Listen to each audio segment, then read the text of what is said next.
It's kind of like if you lend a friend a book and then they lend it out to another friend who gives them a different book in exchange for that.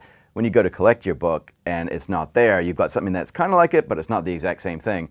That's kind of what's happening within the crypto ecosystem right now with some of these exchanges.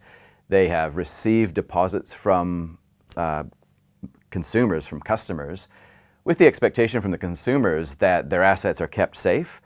And unbeknownst to them, the platform, in this case FTX, has been lending out those assets on their behalf and engaging in some very high-risk activities as well, which now that people have been spooked a little bit, they go and they try to get their assets out, discover it's not there, and then the whole panic starts to happen. And so when it happens with one exchange, they assume it's going to happen with the other exchanges, and that's when we have a bit of a domino effect occurring.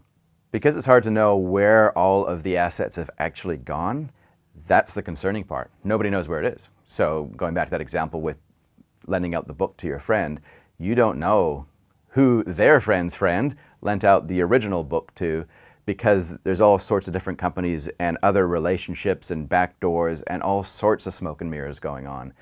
Although the asset itself, crypto in general, is incredibly transparent, and it is very easy to look at it and think of it as quite a pure asset, the whole environment that it's playing in is very, very murky. And so what I'm concerned about is that a lot of these assets, a lot of this wealth has just vanished, and it's hard to say exactly where it's gone. It doesn't work when traditional finance meets decentralized finance sometimes, and this is a good example of it. If you're putting your digital assets onto an exchange and then that exchange is doing a deal with another related entity and lending it out to get a better return, you have to wonder, how are they getting that return and what level of risk are they taking? In traditional finance, we kind of know what that is. There's a lot of disclosure, there's a lot of rules around that so that investors can make up their mind about that. Whereas in the system that we're talking about here with cryptocurrencies, a lot of that stuff doesn't exist. And so even though the assets themselves, like these cryptocurrency tokens themselves, aren't necessarily to blame, the environment around it is to blame, because the assumptions are that you can actually do the same things that you can do with traditional finance. But that's increasingly not the case. Well, number one, anybody who is investing in digital assets should think of it as a legitimate asset class and not as a speculative play.